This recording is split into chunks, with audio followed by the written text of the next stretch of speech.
Yeah.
ज्याची गरज तापवाडे कळी काळ पाया पडे कळी काळ पाया पडे कळी काळ पाया पडे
ज्याचे गरजता पोवाडे कळी काळ पाया पडी तो हा पंढरीचा राणा पुसा 6 14 जना चिंतिता जयासी भुक्ती मुक्ती कामारी दासी तो हा पंढरीचा राणा पुसा 6 जना वैकुंठासी जावे तुका म्हणे ज्याच्या नावे तो हा पंढरीचा राणा पुसा 6 जना समचरण सरोजम सांद नीलांबुदाभम जगननीत पाणिं मंडनं मंडनानां तरुण तुलसीमाला कंदरं कंजनेत्रं सदैधवलासं विठ्ठलं चिन्तयामि पांडुरंगा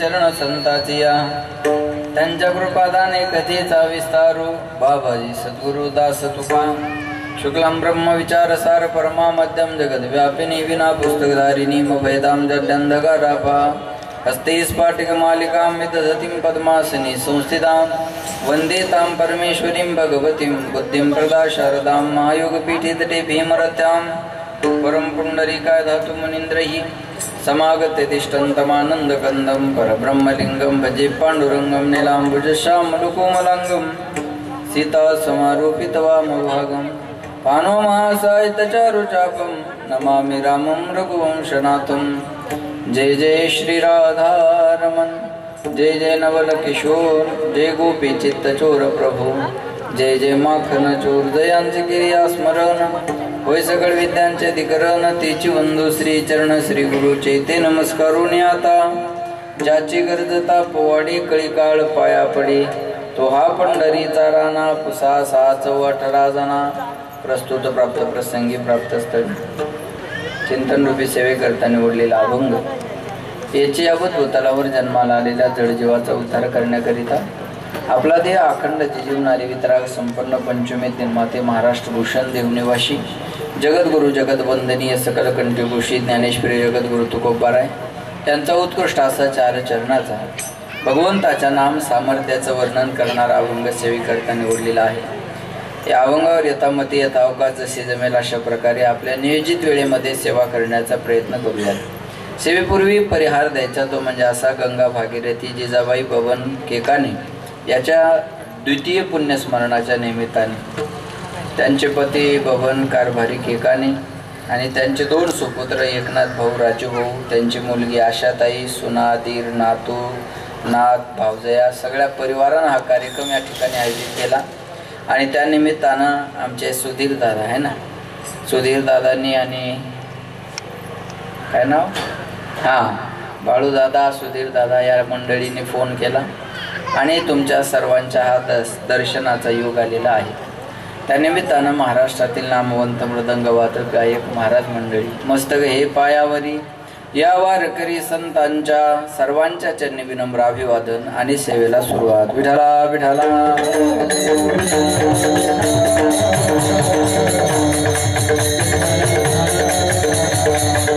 सेवेकरता निवडलेला अभंग तुकोबारायांचा आहे। जगद्गुरु तुकाराम महाराज अभंगामध्ये सांगतात ज्याचे गरजता पोवाडे त्या भगवंताच्या नामाचे पोवाडे गायल्याच्या नंतर काय होतो परिणाम आपल्याला ज्या काळाच्या पाया पडावं लागतं तो काळ आपल्या पाया पडतो। कळी काळ पाया पडे पण ज्याचे म्हणजे कुणाचे तर तो हा पंढरीचा राणा पुसा 6 जना तो पंढरपूरचा राजा आहे। आणि मी सांगत नाही तुम्ही विचारा कुणाला 4 वेद 6 शास्त्र 18 पुराणाचं मत आहे हे माझं मत नाही। कीर्तनामध्ये माणसानं वेदाचं शास्त्राचं पुराणाचं मत मांडावं। तुका म्हणे नाही विश्वास ज्या मनी पहावे पुराणे विचारून। महाराज म्हणले माझ्या मतावर विश्वास नसेल तर तुम्ही ते पुराणाला विचारा वेदाला विचारा शास्त्राला विचारा। कीर्तनामध्ये माणसानं वेदाचं शास्त्राचं पुराणाचं मत मांडावं आपलं मत घरी बायको पुढे जाऊन मांडावं ऐकलं तर नशीब समजावं नाही तर दिल्या घरी सुखी राहा म्हणावं बरोबर आहे। आपल्या मताला फारशी किंमत नाही म्हणून ज्ञानदेव पुसे निवृत्तीशी चाड गगनाहुनी वाढ नाम आहे। पुसा म्हणजे विचारा लक्षात द्या पुसा याच्यासाठी हे प्रमाण सांगितलं पुसा म्हणजे विचारा 4 वेद 6 शास्त्र 18 पुराणाचं हे मत आहे. म्हणून तुम्ही त्यांना विचारा. म्हणाल आम्हाला पोवाडे गायला आवडत नाही, आम्हाला चिंतन करायला आवडतं. महाराज म्हणले चिंतिता जयासी भुक्ती मुक्ती कामारी दासी. भुक्ती नाम भोग आणि मुक्ती नाम मोक्ष. भोग आणि मोक्ष एकत्र देण्याची ताकद भगवंताच्या नामामध्ये आहे.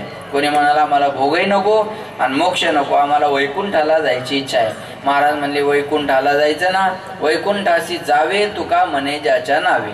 त्या भगवंताचं नाम घेतल्याच्या नंतर दुर्लभ असणारं वैकुंठ सुद्धा तुम्हाला सहज आणि सुलभ मिळतं. तो हा पंढरीचा राणा तुसा 6 14 जना, असा अभंगाचा सरळ अर्थ आहे. विठाला विठाला.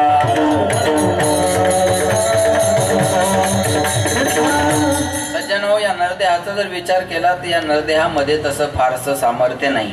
पशु का होत पनैया नरका खचू नाही होत. एखादं जनावर जर मेलं तर त्याचा कोणताच अवयव निरुपयोगी होत नाही. पण हे जर जनावर गेलं तर याचा काहीच उपयोगाला येत नाही. याला जाळून टाकलं तर राख होते, पुरून टाकलं तर किडे खातात आणि रस्त्यावर फेकलं त्याची विष्ठा तयार होते. याच्यापेक्षा नरदेहामध्ये फारसं काही सामर्थ्य नाही. महाराज म्हणले या नरदेहासारखं अमंगळ आणि अपवित्र या जगाच्या पाठीवर दुसरं काहीच नाही आहे का नाही. अपवित्र शरीरा आयशे. या शरीरासारखं अमंगळ आणि अपवित्र या जगाच्या पाठीवर दुसरं काही नाही. 2 दिवस आंघोळ करू नका, आपल्याला करमत नाही. गाईला म्हशीला कधीच आंघोळ नाही, पण कधी जा त्यांच्याजवळ फ्रेशच असतात आहे की. काही म्हशीनं कधी ब्रश केलेला पाहिला का, पण त्यांच्या तोंडाचा वास येत नाही. आपण 1 दिवस ब्रश करू नका. नामवंत कीर्तनकार असला तरी लोक म्हणतात लांबून बोलाव जरा महाराज, वास यायला लागला. बरोबर आहे ना. एवढं दुर्गंधीनं भरलेलं आहे. लक्षात ठेवा बरं का, एवढं दुर्गंधीनं भरलेलं हे शरीर आहे. पण या अमंगळ अपवित्र शरीराला जर तुम्ही एखाद्या विशिष्ट चिंतनाकडे नेलं तर याच्यासारखं उत्तम आणि चांगलं जगाच्या पाठीवर दुसरं काहीच नाही.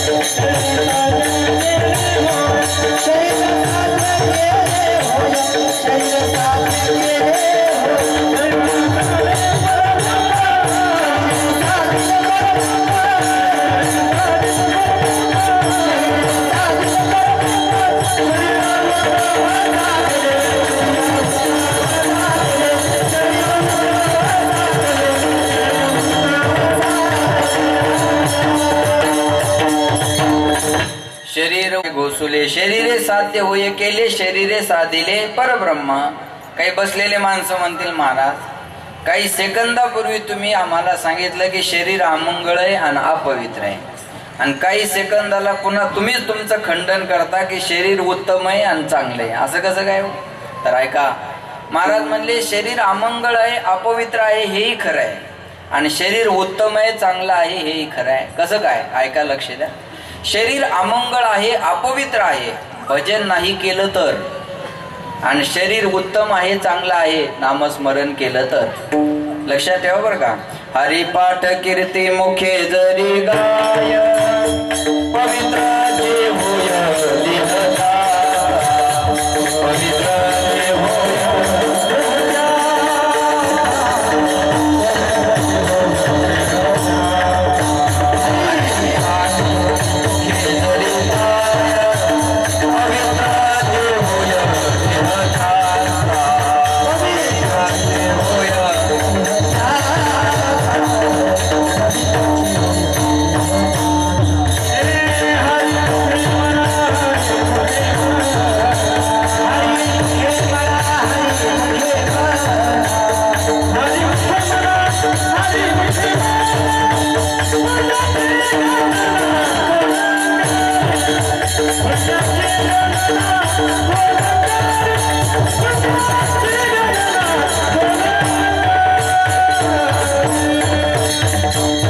हरिपाठ कीर्ती मुखे जरी गाय पवित्र जे होय देहदाचा. हरिमुखे म्हणा, बोला माया हो, हरिमुखे म्हणा, म्हणा म्हणा हरी, हा मुखे म्हणा. तुमचा 5वा हप्ता जमा झाला नाही का अजून? एवढ्या टेन्शन मध्ये काऊन बसलात तुम्ही, आहे की नाही? मला बिना शाळेत गेल्याची पगार सुरू झाली यांना. पोरं अभ्यास करून पगार नाही, या अंगठ्यावर 1,500 आणायला लागल्यात. वा, भाग्यवान आहात तुम्ही. बोला मग, आहे की नाही? हरिपाठ कीर्ती मुखे जरी गाय, पवित्रची होय येताच. पवित्र तो देह वाणी पुण्यवंत, जो वदे अच्युत सर्व काळ. पवित्र सोहळी एक तीच भूमंडळी, ज्यांचा आवडता देव अखंडित प्रेम भाव. ज्याने नरदेहात आल्यानंतर भजन केलं त्याचा देह पवित्र आहे. भगवान बाबाला 4 डोळे होते, बरोबर ना? तुम्ही बोला, हो नाही काहीतरी बोला. भगवान बाबाला 4 डोळे होते. हा मग बोला बोला बोला. किती? 2च होते का? आपल्यालाही 2च आहे का? भगवान बाबाला 4 हात होते का? नाही हो. भगवान बाबाला डोळे 2, हात 2, पाय 2, कान नाक सगळं आपल्यासारखंच होतं. अरे मग 60 वर्ष झाले भगवान बाबाला जाऊन, आजही त्यांच्या नावानं कोटीच्या वर्गण्या होतात महाराज. आज बोलणं लक्षात ठेवा. भगवान बाबाला जाऊन 60 वर्ष जरी झाली असल, आज तो 16 पुण्यतिथीचा महाराष्ट्र नाही, महाराष्ट्राच्या बाहेर परदेशात सुद्धा साजरा होतो. काय केलं त्यांनी असं? हरिपाठ कीर्ती मुखे जरी. काय केलं भगवान बाबाने नरदेहात आल्यानंतर? भगवान बाबाने काय केलंय का? बैसोने पाण्यावरी वाचली कादंबरी.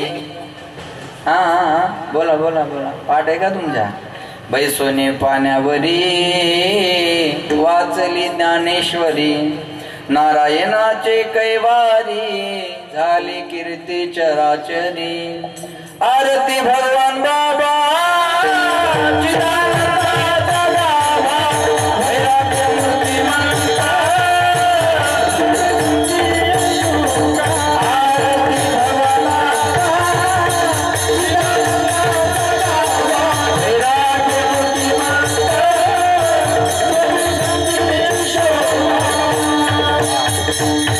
एक ज्ञानेश्वरी वाचली भगवान बाबानं. लक्ष येत नाही का बरं का? वाचावी, बोला वाचावी. जे पाठ आहे ते बोला गड्या हो. फराळाला बी येन, जेवायला बी. असं लय तानात बसू नका तुम्ही, आहे का नाही? महाराज म्हणले वाचावी ज्ञानेश्वरी आणि डोळा पाहावी. 2 गोष्टी जीवनामध्ये केल्या पाहिजे. एक ज्ञानेश्वरी वाचली पाहिजे. म्हणून भगवान बाबाच्या गळ्यामध्ये जे लॉकेट दिसतंय आपल्याला, ती ज्ञानोबारायांची समाधी होती. आणि भगवान बाबाच्या समोर जी आहे ती ज्ञानेश्वरी होती. भगवान बाबानं आयुष्यभर ज्ञानेश्वरीची सेवा केली म्हणून त्यांचा देह पवित्र आहे. आणि आज नामदेव शास्त्रीजी महाराज सुद्धा ज्ञानेश्वरीची सेवा करतात म्हणून सगळा समाज त्यांच्या पुढे नतमस्तक होतो. सगळा समाज. पण सगळा समाज म्हणजे फक्त वंजारीच नाही. 18 पगड जातीतले लोक त्यांना डोक्यावर घेऊन नाचायला लागले. ही कृपा जर कोणाची असेल तर ही ज्ञानेश्वरीची कृपा आहे, ही भगवान बाबाची कृपा आहे. बरोबर आहे ना? टाळ्या वाजू नका. खर्चाचा विषय येतो. एवढा खर्च परवडणार नाही आपल्याला. नाही विठाला विठाला.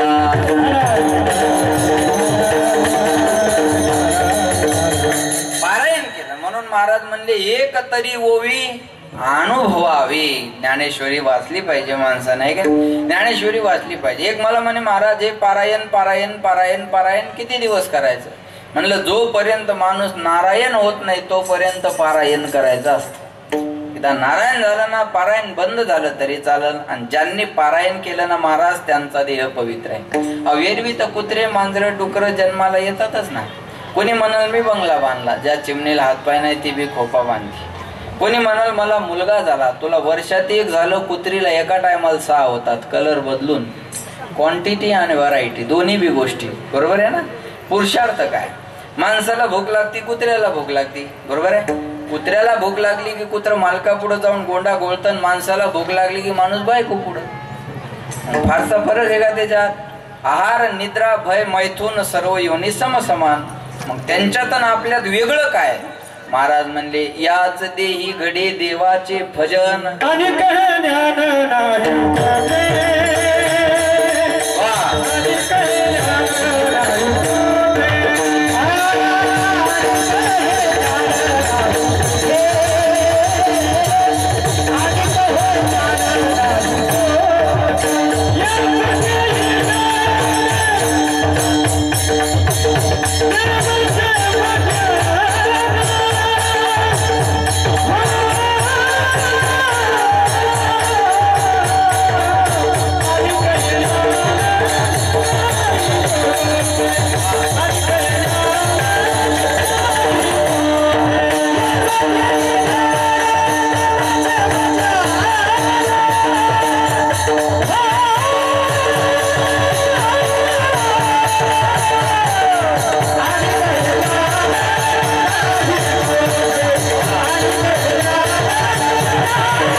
नाही कोठे याच देई गडे देवाचे भजन. कुत्र्या मांजराच्या डुकराच्या जन्मात गेल्यावर भजन करता येईल का? नाही. भोजन करता येईल, भजन करता येणार नाही. म्हणून महाराज म्हणले ज्याने नरदेहात आल्यानंतर दिन रजनी हाचे धंदा गोविंदाचे पोवाडे.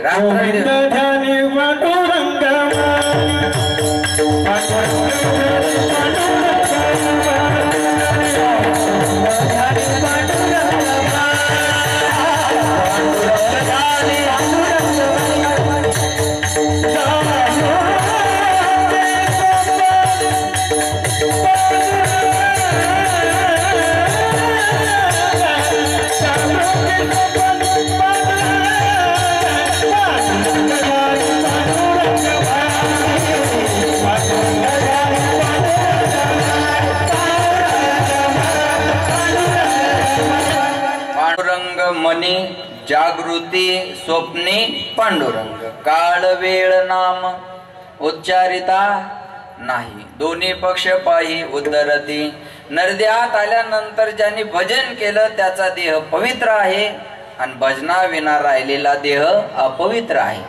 महाराज म्हणले जायाचे शरीर जाईल क्षणात कहा गोपीनाथ पावेशना. अरे शरीर जाणार आहे याची चिंता नाही. महाराज म्हणले तो देव भेटला नाही याची चिंता आहे.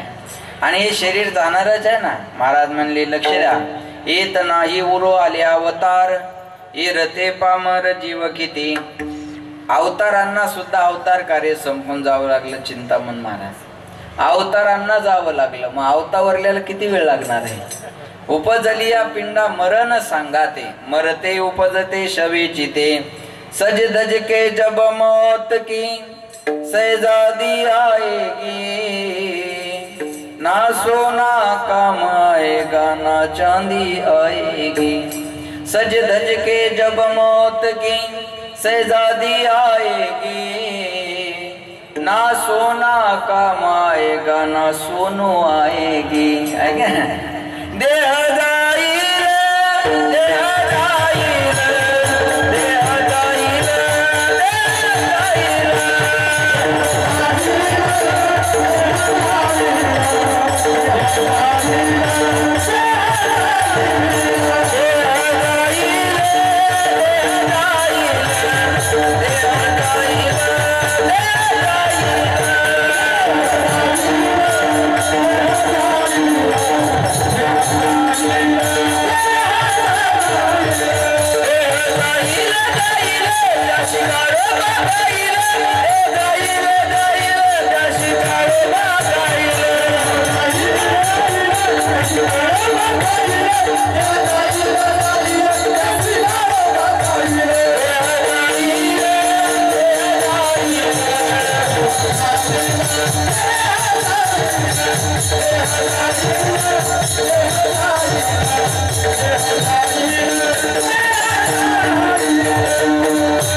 नाशिवंत देह जाणार सकळ आयुष्य का तो काळ सावधान. देह जाणार आहे देह जाईल जाईल करू बखाई. महाराज म्हणले देह जाणार आहे लक्ष देऊन ऐका बर का. मग करायचं काय. आता जागा रे भाईनो जागा आता जागा रे भाईनो जागा आता जागा रे भाईनो जागा आता जागा रे भाईनो जागा निजल्या डोली भागा निजल्या डोली भागा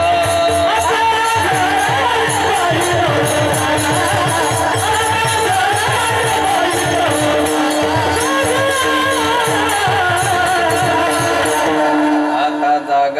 व्हाईनो जागा. आणि जागा होऊन काय करा, उठा जागे वारे आता, स्मरण करा पंढरीनाथा, भावे चरणी ठेवा माथा, सुखवी व्यथा जन्माच्या. आता जागा होऊन काय करा, पंढरीनाथाचं स्मरण करा. जावं तर लागणार आहे का ही शंका नाही. आजा मेला पंजाबी मेला, जाऊ दे, विठाला विठाला. आजा मेला पंजा मेला, बाप मसना नेला, देखत देखत नातो पंतू तोही तैसा झाला.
एकट्याला येणं आहे आणि शेवटी एकट्याला जाणं आहे. महाराज म्हणतात लक्ष द्या माझ्याकडे, जो आलेला आहे तो जाणार आहे, मग त्याचे पायी घाला मिठी. महाराज म्हणले आपण त्या भगवंताच्या चरणाला मिठी घातली पाहिजे. जावं तर सगळ्यांना लागणार आहे, म्हणून म्हणतात मनुष्य जन्मान मोल रे, मिट्टी में ना रोल रे, अब जो मिला है फिर न मिलेगा,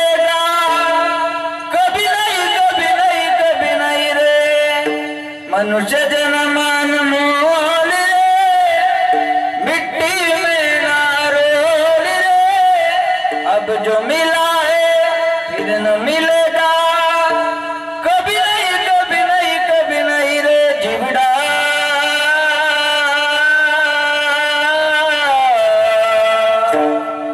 दो दिन का मेहमान कब सुमरोगे राम, अब तुम कब सुमरोगे राम, अब तुम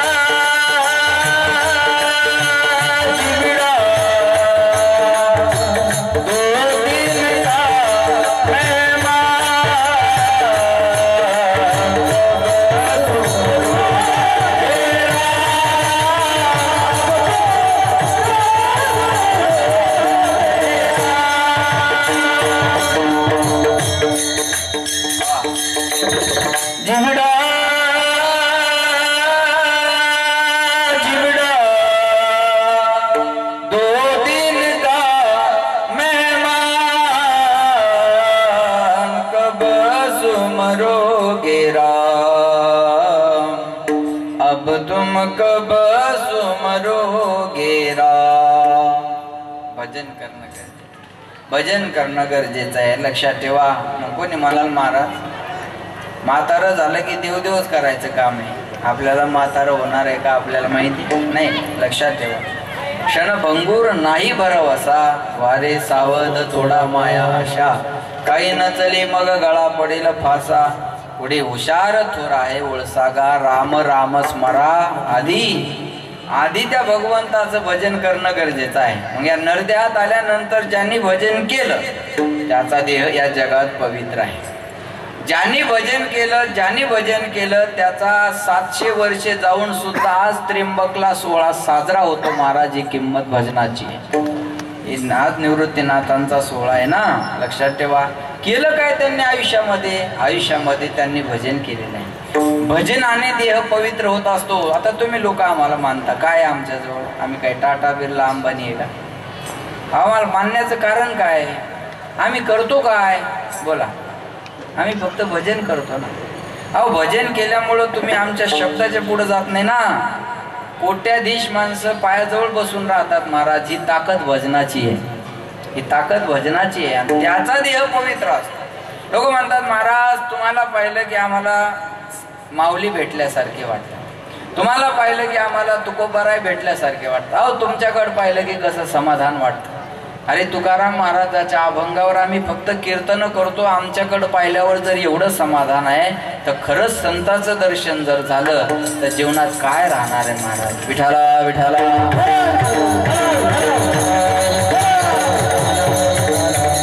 लक्षात ठेवा. पण हे शरीर जायच्या अगोदर करायचं बरं का. कोणी म्हणाल नाही आता आपण हे उद्या भजन करू. हा उद्या येतच नसतो. उद्या येत नाही. लक्षात ठेवा. मला काय सांगायचं, उद्या भजन करू म्हणल्यानंतर होत नाही. आपल्याला काळ वेळ नाम उच्चार येता नाही. त्याला काळ वेळ काही कशाची गरज नाही महाराज. आणि जाण्याच्या अगोदर करावं लागतं, कारण कोण कधी जाणार हे सांगता येत नाही.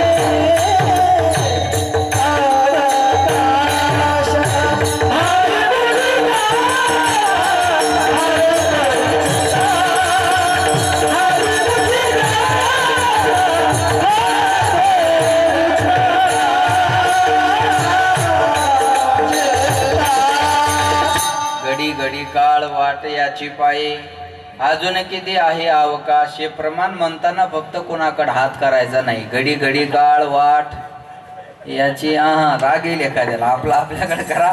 घडी घडी काळ वाट याची पाही अजून किती आहे अवकाश. आयुष्य मोजावया बैसला मापारी तुकारी व्यवहारी संसाराच्या टासी जव काळ असे दुरी ठेला. तुम्हाला त्याच्या नावानं हाक मारावं लागेल. मी उदाहरण सांगतो म्हणजे कळेल. तुम्ही एखाद्याच्या घरी गेलात आणि तिथलं कुत्रं जर आपल्या अंगावर धावून आलं तर आपण त्याला हाड म्हणावं का? नाही. त्याला हाडही म्हणू नये, त्याला दगडही मारू नये. मग त्याच्यापासून सुटका कशी करायची? त्याला हाडही म्हणायचं नाही, दगडही मारायचा नाही. त्याच्या मालकाला आवाज द्यायचा, ओ बाळू दादा तुमच्या या कुत्र्याला आवरा. मग ते बाळू दादा म्हणते, अय टॉमी चल इकडे. आणि एवढं म्हणलं तरी ते कुत्रं मालकाच्या पायाजवळ जाऊन उभं राहत. मग गेटवरचा माणूस गेटवर असतो आणि कुत्र मालकाजवळ असतात. तो माणूस काही यायला तयार होत नाही. मग तो माणूस म्हणतो, एक मालक म्हणतात त्यांना, अहो या आता चला. तो गेटवरचा माणूस म्हणतो, अहो ते कुत्र. ते बाळू भाऊ म्हणतात, अहो आता त्याचा मालक इथं उभा असताना त्याची काय हिंमत आहे तुमच्यावर भुंकण्याची? तुम्ही बिनधास्त या चला. काम झालं आपलं. माझं बोलणं कळलं ना तुम्हाला? दगडही मारायचं काम नाही आणि हाडही म्हणायचं काम नाही. त्याच्या मालकाच्या नावानं हाक मारा. तसं हा काळ ज्याच्या कामाला आहे, तुम्ही त्याच्या मालकाच्या नावाचे पोवाडे का? तुम्हाला त्याच्या पाया पडायची गरज राहणार नाही. तो तुमच्या पाया पडल्याशिवाय राहणार.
जाता पोवाडे. काय कळी काळ पाया पड. आपल्याला ज्या काळाच्या पाया पडावं लागतं तो काळ आपल्या पाया पडल्याशिवाय राहत नाही. अजून सोपं उदाहरण सांगतो. तुम्ही पंचायत समितीमध्ये गेलात आणि एखाद्या अधिकाऱ्याकडे तुमचं काम आहे आणि तो अधिकारी करायला तयार नाही. आपण त्याच्या संग भांडू नका. तुमच्या नेत्याला फोन लावा आणि त्याच्या कानाला फोन लावा. तो म्हणतो साहेब काम झालं. माझं बोलणं कळलं ना तुम्हाला? त्याच्यासोबत भांडत का बसता? तुम्ही त्या खात्याच्या नेत्याला फोन करा किंवा त्याच्या वरिष्ठ अधिकाऱ्याला फोन करा. तुम्हाला त्याच्या नादाला लागायची गरज पडणार नाही. तसं हा काळ ज्याच्या ताब्यात आहे तुम्ही त्याच्या नावाचे पोवाडे गा. पोवाडे म्हणजे काय? भजन. पोवाडे म्हणजे चरित्र. पोवाडे म्हणजे कथा. आणि गरजणे म्हणजे उंच स्वरात म्हणणे. ज्याचे गरजता पोवाडे. जे उंच स्वरात गाणारी आहेत ते लवकर फेमस होतात. असे आहे की नाही? उंच स्वरात गाणारी माणसं लवकर फेमस होतात. आणि पोवाडा म्हणलं की दीन रजनी हाचे धंदा गोविंदाचे पोवाडे. गायीन लीळा चरित्र पोवाडे. आणि पोवाडा म्हणलं की उंच स्वरातच असतो बरं का. शाहीर हा महाराष्ट्राचा शिवप्रभू असंच ना. छत्रपती शिवाजी महाराजांना तानाजी मालुसरेला सांगितलं तानाजी आम्हाला अपयश चालणार नाही. तानाजी मालुसरेला सांगितलं राजा अपयश आलं तर हा ताना तुम्हाला आपलं तोंड सुद्धा दाखवणार नाही. माघवत्या नवमीच्या दिवशी गड ताब्यात घेतो. गवताची गंजी पेटवतो. गडावर जाळ दिसल्यावर गडावर या. तुमचं अभिनंदन करण्यासाठी हाताना कल्याण दरवाजात उभा असेल राजा. शिवचरित्र सांगायचं म्हणलं असं सांगावं लागेल का नाही? आता श्राद्धाचं कीर्तन वेगळं, सप्त्यातलं वेगळं, की शिवजयंती असेल तर तो टोन वेगळा. आणि शिवचरित्र असेल ताकदीनं सांगावं लागेल ना. नाही तर शाळेतली मास्तरीन पोरायला म्हणे शिवाजी महाराजांना अफजल खानाचा टेरेटरेच फाडला. माय माय माय माय माय नसता फाडला तर बरं झालं असतं. ते गरज नाही म्हणजे उंच स्वरात आहे का नाही. ज्याचे गरजता पोवाडे. पोवाडे म्हणजे भजन. पोवाडे म्हणजे चरित्र. पोवाडे म्हणजे कथा. पोवाडे म्हणजे नामस्मरण. त्याचं भजन करणं म्हणजे त्याचे पोवाडे गाणं. त्याची कथा करणं म्हणजे त्याचे पोवाडे गाणं. त्याचं चरित्र सांगणं म्हणजे त्याचे पोवाडे गाणं. म्हणून महाराज म्हणले ज्याचे गरजता पोवाडे. परिणाम काय? कळी काळ पाया पडे. काळ पाया पडे. कुणाच्या पडला? अरे भगवान बाबाचं उदाहरण घ्या. मला सांगा इंद्रिय दोन्ही दगडाच्या मध्ये टेसल्यावर माणूस जगणं शक्य आहे? बोला. नारायणगडावर भगवान बाबाला जेव्हा आळ घेतला लोकांनी तेव्हा भगवान बाबा नारायणगडाच्या खाली आले आणि लोकांनी आळ घेतला होता बाबावर. उशाला चोळी ठेवली. सगळ्यांना कथा भाग माहिती आणि सांगितलं असे ब्रह्मचारी असतात का आणि बदनाम केलं बाबाला. तेव्हा बघा तेव्हा चोळी तरी ठेवायची गरज होती. आज एक मेसेज पुरेसा आहे. एक व्हॉट्सअप मेसेज भरपूर झाला बदनामीसाठी. तू खरा आहे खोटा आहे कोणी तपासत नाही मला. बरोबर आहे ना. भगवान बाबा गडावरून खाली आले आणि 2 दगड घेतले बाबांना आणि दोन्ही दगडाच्या मध्ये आपले इंद्रिय टेस्ट आणि जिथं थेंब पडले रक्ताचे त्याच्यातून तुळशी उगवल्या. तुळशी उगवल्या रक्त सांडिले जेथे धावून आले देव दिले अभय तेथे. आरती भगवान बाबा चिदानंदाचा गाभा. दोन्ही दगडाच्या मध्ये इंद्रिय टेसलं रक्ताच्या थेंबातून तुळशी निघाल्या आणि त्याच्यानंतर भगवान गडाची निर्मिती आहे. महाराज म्हणतात हे काळावर विजय मिळवण्याचं लक्षण आहे. 60 वर्ष झाले बाबांना जाऊन पण आजही त्यांच्या नावाचा जय जयकार करावा लागतो. याला म्हणतात काळावर विजय मिळवणं. 450 वर्ष तुकोबारायांना जाऊन झाले पण आजही बीज साजरी होते. याला म्हणतात काळावर विजय मिळवणं. तुकाराम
यम धन्य तुकोबा समर्थ जेने केला हा पुरुषार्थ. याला म्हणतात काळावर जगा काळ खाय आम्ही माथा दिला.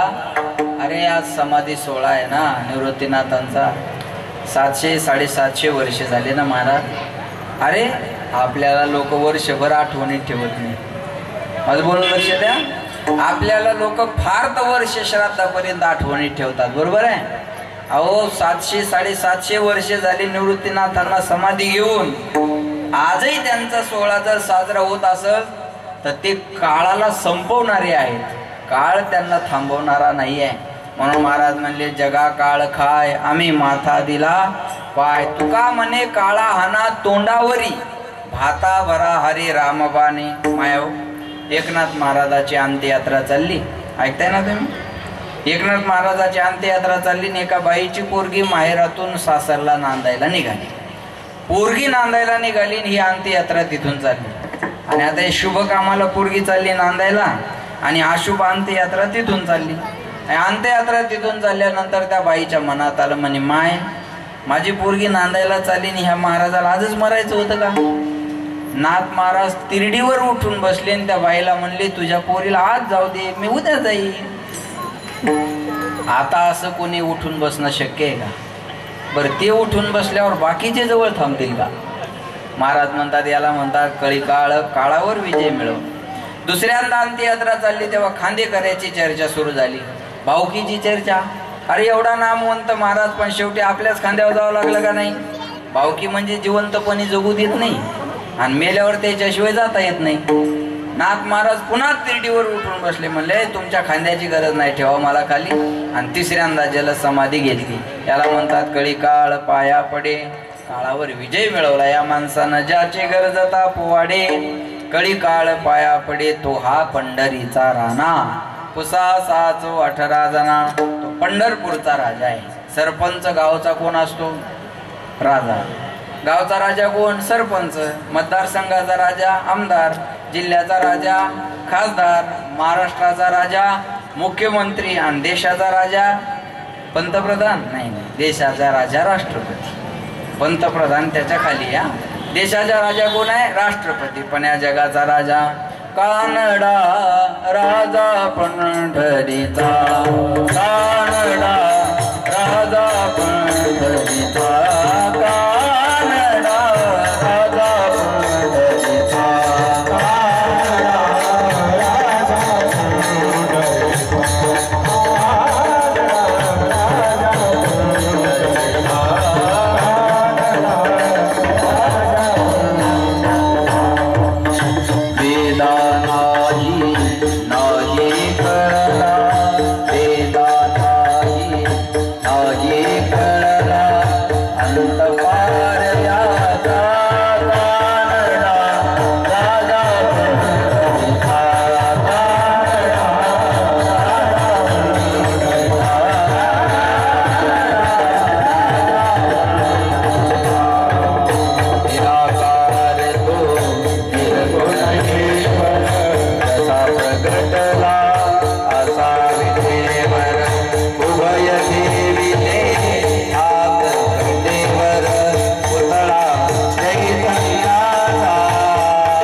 सांगत नाही. पुसा 18 जना चिंतिता जयाशी भुक्ती मुक्ती कामारी दासी.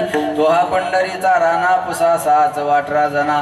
वैकुंठाला जायची इच्छा आहे अभंगाच्या शेवटच्या चरणात.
जावे, तुका म्हणे ज्याच्या नावे. महाराज म्हणले आम्हाला वैकुंठाला जायची इच्छा आहे.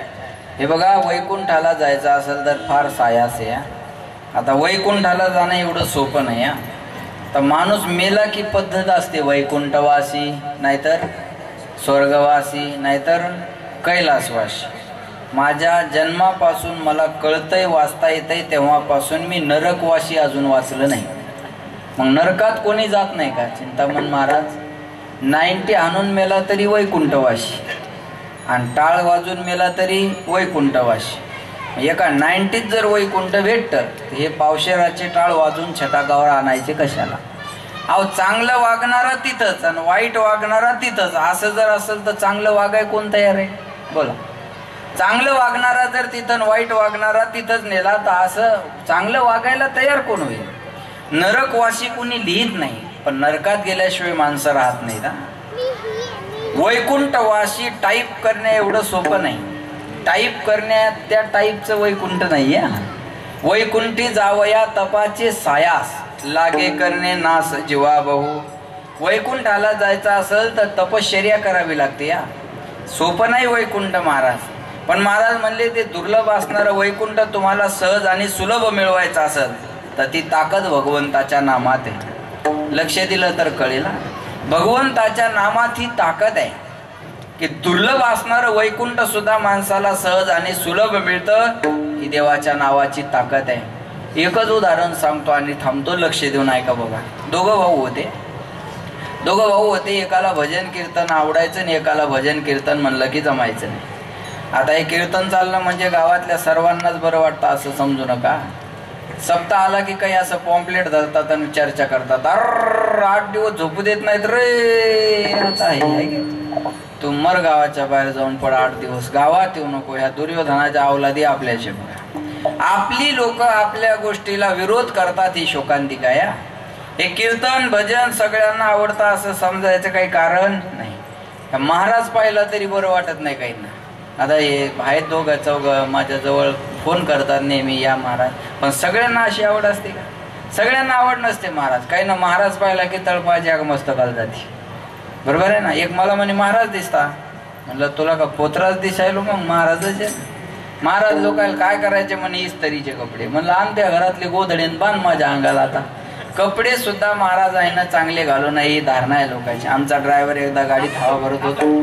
ते हवा भरणार म्हणे कुणाची गाडी आहे? ड्रायव्हर म्हणे महाराजाची. हवा भरणार म्हणे महाराजाजवळ तर लाल कलरची इनोवा होती. ही कधी घेतली? ड्रायव्हर म्हणे ती विकली गेल्या वर्षी, नवीन घेतली. त्याला काय म्हणे लोकांच्या मुंड्या मुरगाळायच्या आणि गाड्या घ्यायच्या. अरे म्हणलं हलकटा त्या दारात काही मागायला आलो का मी? शोकांती काय जमत नाही. आपली लोक आपल्या गोष्टीला विरोध करतात. हे बघा, एक मुसलमान अल्ला नाही म्हणणारा माझ्याकडं ना, मी कीर्तन करायचं बंद करेन. एकही भेटणार नाही. अल्ला नाही म्हणणारा एक मुसलमान नाही. पण देव नाही म्हणणारी हिंदू 50% आहेत. आज एकादशी आहे ना. रोजाचा उपवास सर्वच मुसलमानाला नसतो. पण एकही मुसलमान रोजाच्या उपवासाच्या विरोधात बोलत नाही. आपली लोक बघा तुम्ही एखादं धरणाऱ्याला शिव्या देतात. अरे पागल आहेस का? ह्याला भानगडीत पडला. ही शोकांतिका आहे. म्हणून आवडत नाही. बघा, मुसलमानाला अल्ला मान्य आहे, बौद्धांना बौद्ध मान्य आहे, शिखांना गुरु नानक मान्य आहे. आपले लोक देव आहे का नाही या निर्णयापर्यंतच आले नाही. तुम्ही हे कीर्तन ठेवलं तर काहीला थोतांड वाटत असेल. कशाला ठेवतात काय माहिती मला. अरे आपण जन्माला आलो, आपल्यावर ऋण आहे. आपल्यावर पहिलं ऋण आहे देवाचं, दुसरं ऋण आहे साधूचं, आणि तिसरं ऋण आहे आई वडिलाचं. आणि या कीर्तनाच्या माध्यमातून या 3ही ऋणातून मुक्त होता येतं. देवाचं भजन होतं म्हणून देव ऋणातून मुक्त, साधूची आठवण होते म्हणून साधूच्या ऋणातून मुक्त, आणि आईच्या निमित्तानं आहे म्हणून तिच्या ऋणातून मुक्त. हे तिन्हीचं जर काय असेल हे एकमेव ठिकाण कीर्तन आहे महाराज. पण जमत नाही. एका भावाला भजन कीर्तन साधू सेवा आवडायची आणि दुसऱ्या भावाला भजन कीर्तन साधू सेवा म्हणलं की जमायचं नाही. एक दिवस एक साधू महाराज त्यांच्या घरी आले, लक्षात घ्या. आणि ते साधू आल्याच्या नंतर आता हे जो छोटा भाऊ होता तो घराच्या बाहेर निघून गेला. आणि या मोठ्या भावाने त्या महाराजाकडे एक खंत व्यक्त केली. म्हणे महाराज, माझा भाऊ कधी देवाचं नाव घेत नाही हो, पण माझी इच्छा आहे त्याने देवाचं नाव घ्यावं. तुम्ही काहीतरी करा पण त्याला भजन करायला लावा. महाराज म्हणले मी प्रयत्न करतो पण त्याला भजन करायला लावतो. महाराज 4 दिवस त्याच्या घरी राहिले, पण हा पट्ट्या 4 दिवस घरीच आला नाही. महाराज 4 दिवस घरी राहिले पण तो घरी आला नाही. काही माणसं आता या कीर्तनाला आले पण बायकुल मंडपात सोडून ते मळ्यात घेऊन बसले आणि ते इथला आवाज बंद झाला की मग पुन्हा इथं आहे तिला. तसं हा 4 दिवस पट्ट्या घरीच आला नाही. ते महाराज म्हणले अहो तो घरीच यायला तयार नाही तर त्याला भजन करायला सांगू कसं. एक काम करा म्हणले. युक्ती केली. महाराज गेले अशी चर्चा करा आणि मग लोकांनी महाराज गेले अशी चर्चा केली आणि महाराज दरवाजाच्या मागे लपून बसले. तो घरी आला आणि वाकून पाहिलं घरात महाराज दिसले नाही. तोपर्यंत महाराज दरवाजाच्या पाठीमागून निघाले. त्याच्या हाताला धरलं. तो म्हणे ओ सोडा माझ्या हाताला. ते महाराज म्हणले तू राम म्हण म्हणजे मी तुझ्या दंडाला सोडतो. तो म्हणे मी तसलं काही म्हणणार नाही तुम्ही माझ्या दंडाला सोडा.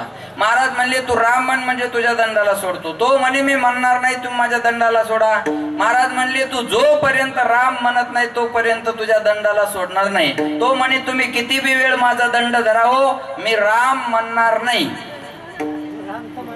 कळलं तुम्हाला? कळलं ना? हा कळलं.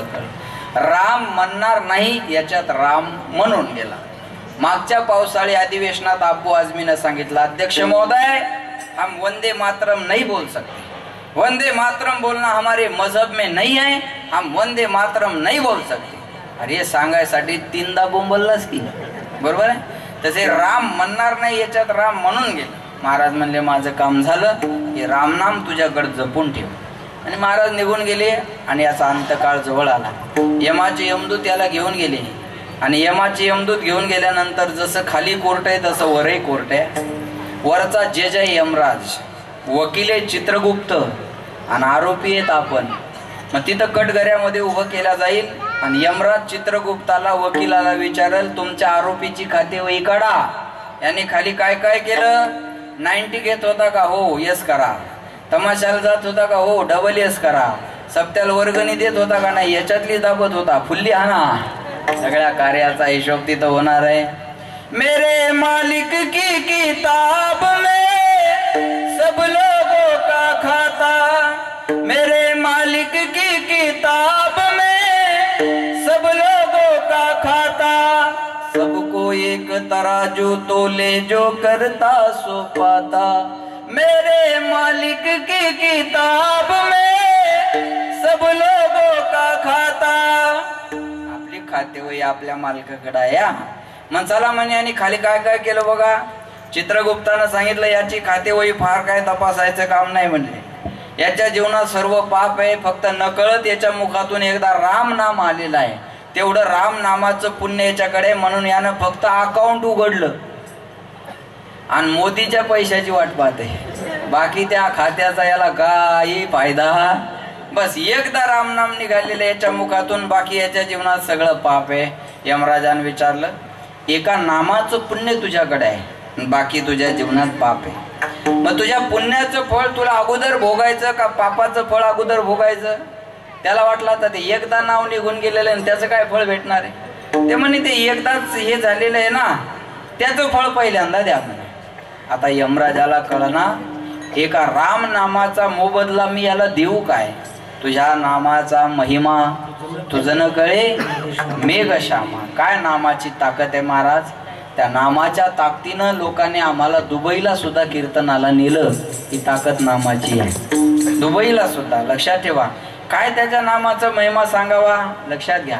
आता यमराजाला कळना एका नामाचं फळ मी याला देऊ काय. मग म्हणले आता आपल्याला मेळ लागत नाही. मग आपण याला घेऊन गेलं पाहिजे कुणाकडं. देवाचा राजा. देवाचा राजा कोण? देवेंद्र. देवेंद्र बरोबर आहे ना. देवेंद्र म्हणजे फडणवीस नाही. देवेंद्राकडे घेऊन गेले म्हणे याने एकदा रामनाम घेतलेल्याला फळ काय द्यावं. देवेंद्रानं सांगितलं मी फक्त खुर्चीचा मालक आहे. फळ देण्याचा अधिकारी मी नाही. मी नामधारी माणूस आहे. 5 वर्ष संपले की ही खुर्ची राहती न राहती याचा काय अंदाज आहे का. लक्षात ठेवा. मग पुण्याची पाऊटी सरे सवेची इंद्रपणाची उटी उतरे. मग येऊ लागती माघारे मृत्यू लोका. क्षीणे पुण्य मरते लोकम विशंती. म्हणले मग आता काय करायचं. एक काम करा म्हणले आता ज्यानं जग निर्माण केलं त्याच्याकडे घेऊन जाऊ. म्हणजे कुणाकडं. ब्रह्मदेवाकडं. निघाले कोण कोण. यमराज ज्यानं एकदा रामनाम घेतलं तो पठ्ठ्या आणि इंद्र.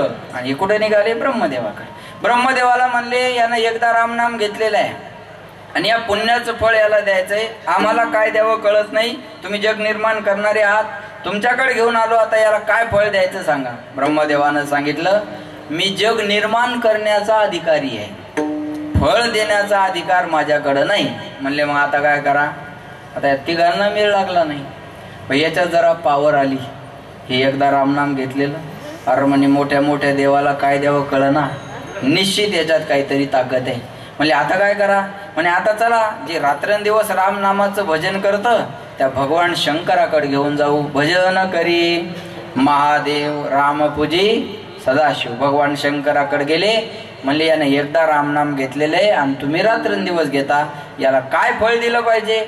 भगवान शंकरानं सांगितलं, मी राम नाम घेतो माझ्या आनंदासाठी, कर्मण्येवाधिकार असते मा फलेषु कदाचन. मी फळाची अपेक्षा काही केलेली नाही बुवा, मी माझ्या आनंदासाठी भजन करतो. म्हणले आता काय करायचं. म्हणले आता काय.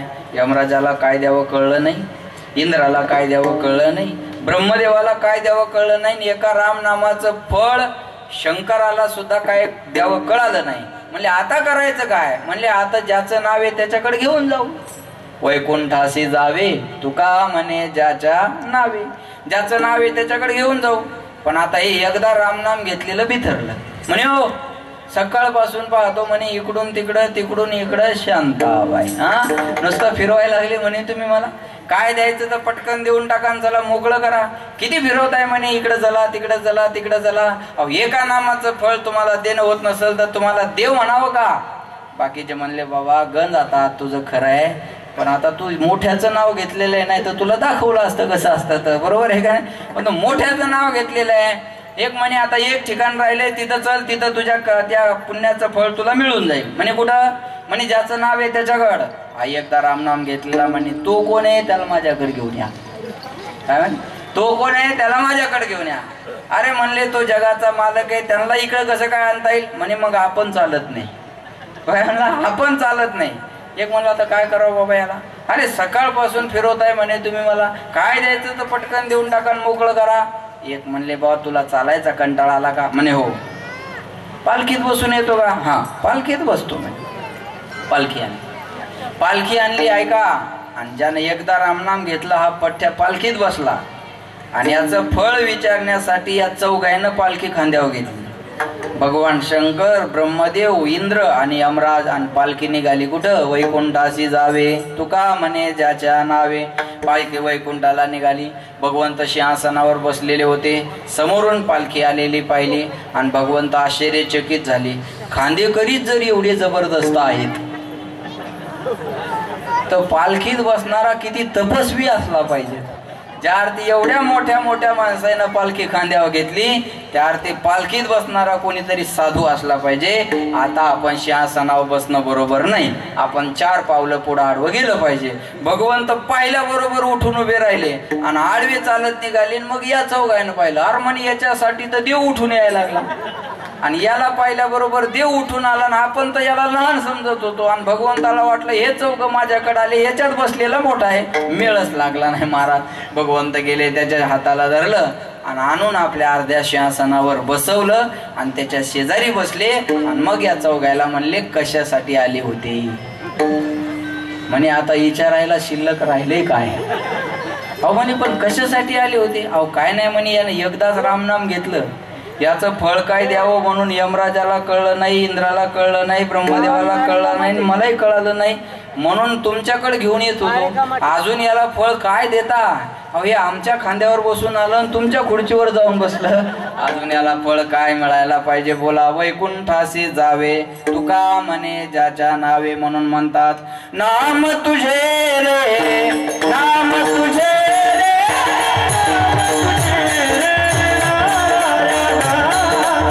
नाम तुझे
भगवंताच्या नामाची ही ताकद आहे, म्हणून वैकुंठाशी जावे.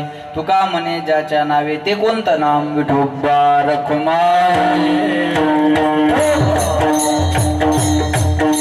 हरी जय जय हरी जय जय विठोबा रखुमाई. हरी जय जय हरी जय जय विठोबा रखुमाई. हरी जय जय जय हरी जय जय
हरी जय तापवाडी कळी काळ पाया पडे तो हा पंढरीचा राणा पुसा सहाच अठरा जना धावत्या वेगात. थोडा आवाज द्या.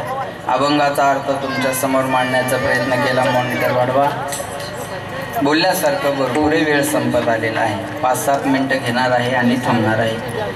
आज ज्यांच्या निमित्तानं हा कार्यक्रम आहे, गंगा भागीरथी जिजाबाई बबन केकानी यांचं द्वितीय पुण्यस्मरण आहे. प्रथम पुण्यस्मरण मला वाटतं महिन्यातून मी 15 तरी करतो. 15 होतात, कधी 20 होतात, पण जास्तीत जास्त प्रथम, द्वितीय कदाचित, बरोबर आहे. पण आपल्या आईच्या निमित्तानं या दोनही सुपुत्रांनी एकनाथ भाऊ आणि राजू दादा, एकनाथ दादा आणि राजू दादा यांनी आपल्या आईच्या आठवणीत पुन्हा दुसरंच पुण्यस्मरण या ठिकाणी आयोजित केला. महाराज त्यांच्यासाठी एकदा जोरदार टाळ्या वाजवा.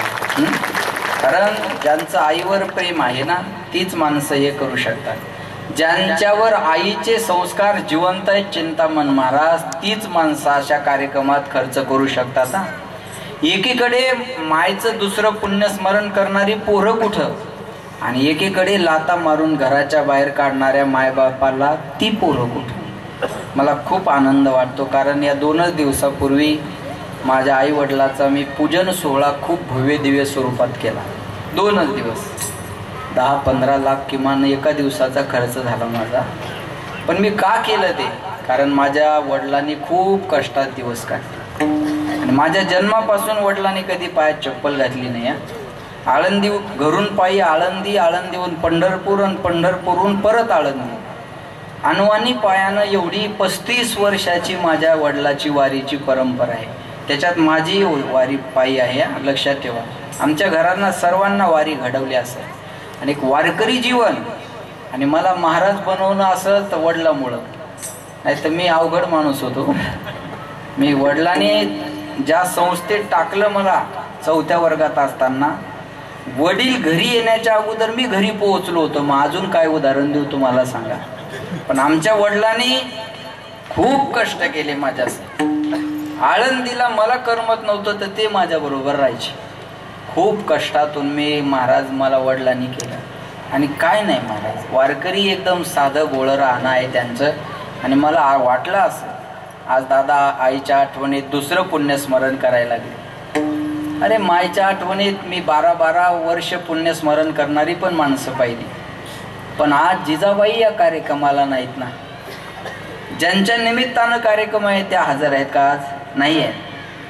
हा करणं आपला शिष्टाचार आहे, पण मला असं वाटलं याला आपण बगल देऊया.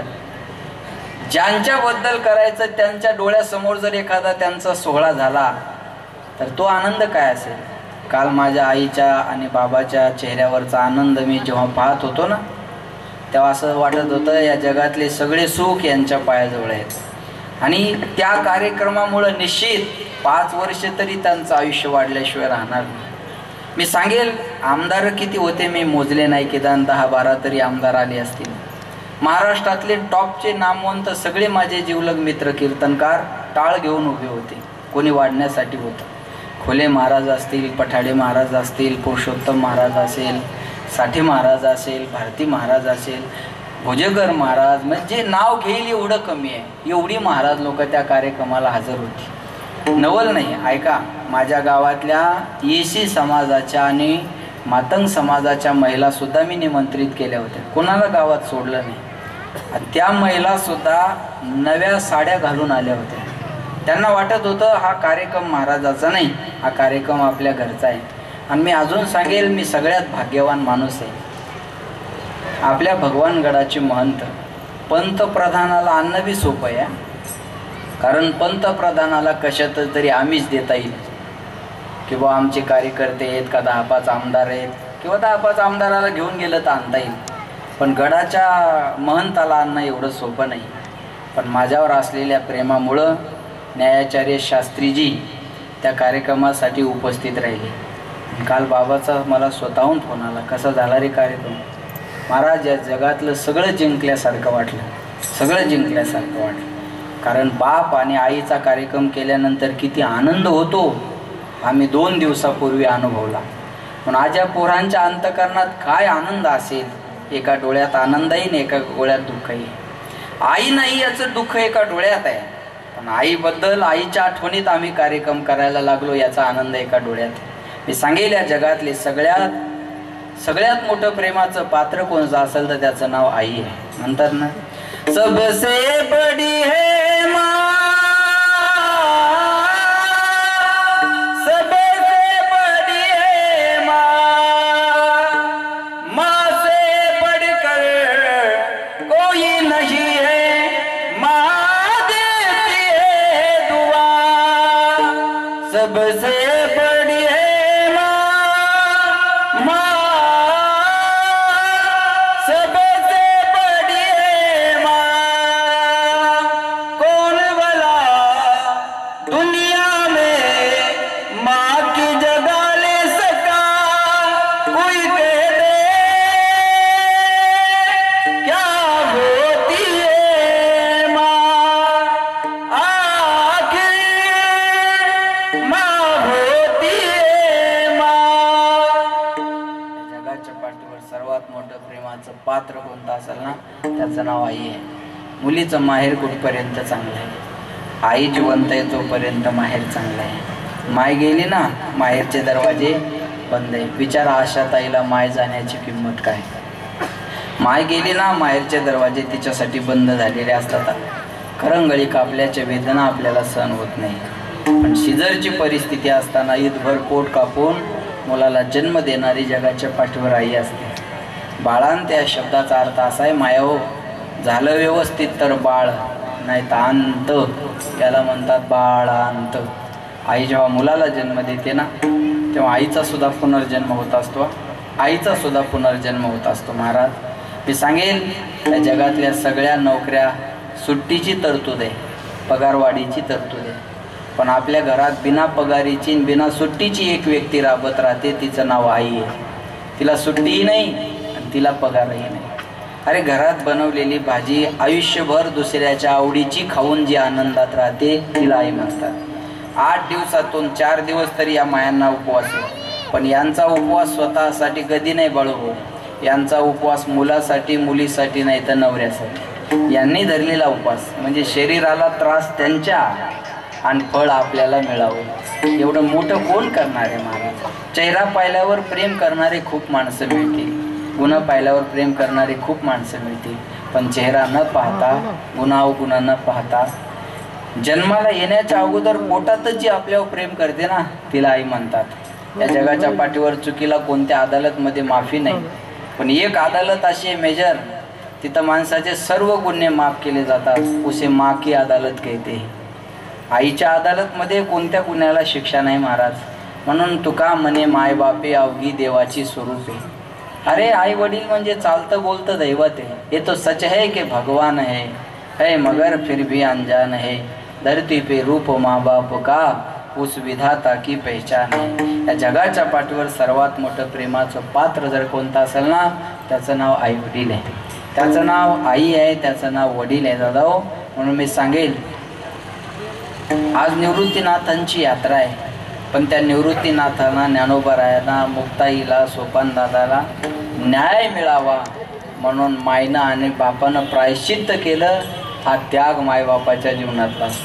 अरे आमच्यामुळं जर आमच्या पोरांना त्रास होत असेल ना, तर आम्ही जायला तयार आहे, पण आमच्या मुलांना त्रास झाला नाही पाहिजे. पुत्राच्या विजय पिता सुखावत जा.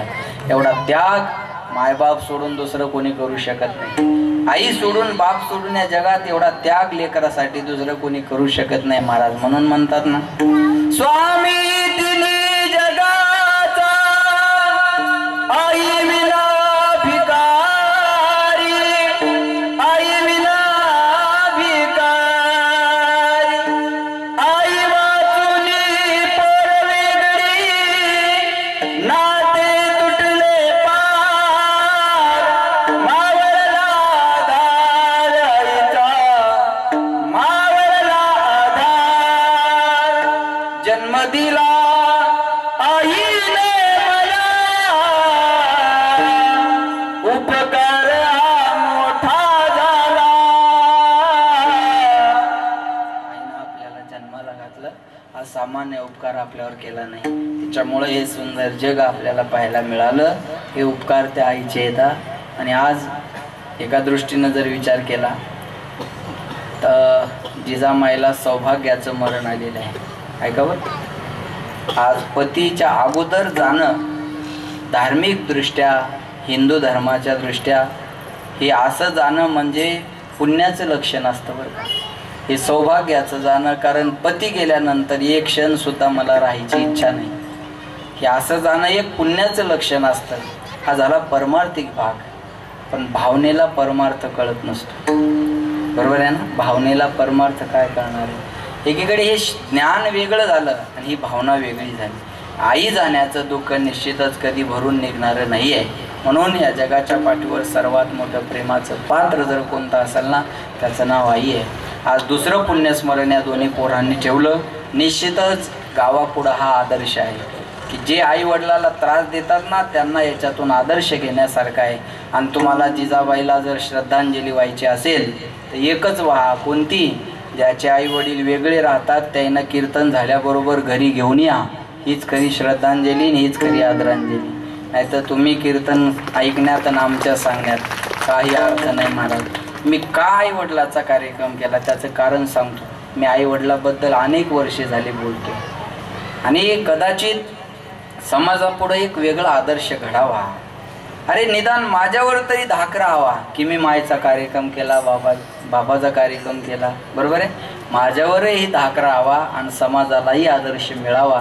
ही फार महत्त्वाची गोष्ट आहे. म्हणून पुन्हा एकदा मी या परिवाराला धन्यवाद देतो. राजू दादा, एकनाथ दादा, आशाताई, बबन भाऊ आणि समस्त त्यांचा हा केकाने परिवार, त्या सर्वच परिवाराला मी या ठिकाणी धन्यवाद देतो.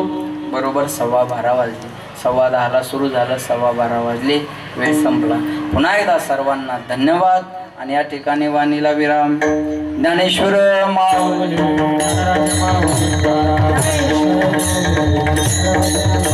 विठ्ठल जय जय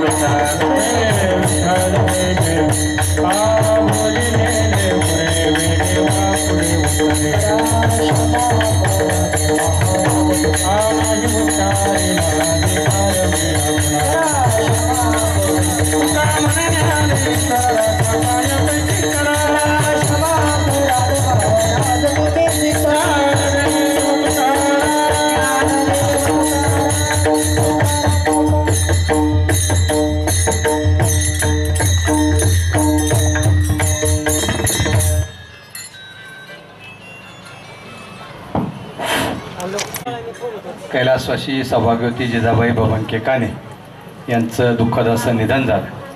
त्यांच्या निधनानं संपूर्ण केकान परिवार आणि त्यांच्याच पश्चात नातलक असलेला चकणे परिवार, या परिवारात जे काही दुःख झालं त्या दुःखातून, त्या ऋणातून उतराई होण्यासाठी आजचा हा द्वितीय पुण्यस्मरणाचा कार्यक्रम या ठिकाणी आयोजित करण्यात आला.